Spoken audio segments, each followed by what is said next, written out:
মালয়েশিয়ায় বাংলাদেশি প্রবাসীকে ছিনতাই করার পরেও নিজেদের নির্দোষ দাবি করেছেন 4 বন্ধু। আপনারা দেখছেন প্রবাস ওয়ার্ল্ড।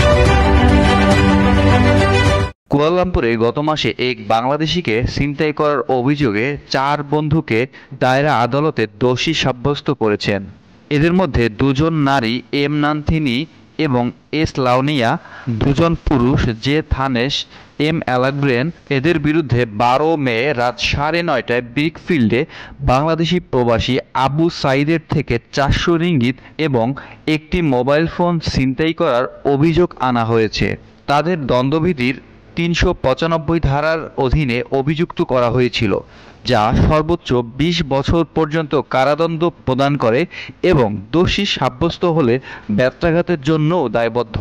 একই আদালতে নন্থিনী, থানেশ ও অ্যাগ্রায়নের বিরুদ্ধে হংলিয়ন ব্যাংকের এটিএম কার্ড ছিনতাই করার অভিযোগ রয়েছে, যার ফলে অন্য একজন বাংলাদেশি নাসিমুল হাসান নাইমের কাছ থেকে 2000 রিঙ্গিত নেওয়ার অভিযোগ উঠেছে।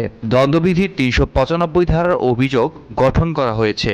একই স্থানে ভিকটিমকে ছিনতাই করার উদ্দেশ্যে পুলিশ অফিসার ছদ্মবেশী হওয়ার কারণে 3 জনই দোষী।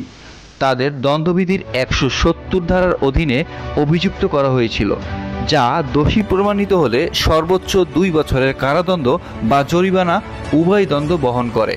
এদিকে লাউনিয়া ও তার বন্ধু নূর হিকমা আবু বকর একই আদালতে ভিকটিম নাসিমুল হাসানকে ডাকাতি করার ষড়যন্ত্রে অভিযোগে দোষী। ওই 2 নারীকে দণ্ডবিধির 395 ধারায় অভিযুক্ত করা হয়েছে। একই আইনের 109 ধারার সাথেও পড়া হয়েছে। বিচারক দাতুক নুয়াইমান মাহমুদ যুক্তি প্রত্যেক অভিযুক্তকে অভিযোগের কারণে একটি জামিনসহ 5000 রিঙ্গিত জামিন মঞ্জুর করেছেন। পুনরায় উল্লেখের জন্য 15 জুলাই ধার্য করেছেন। সকল ধরনের নিউজ সবার আগে পেতে প্রবাস ওয়ার্ল্ডের সাথেই থাকুন।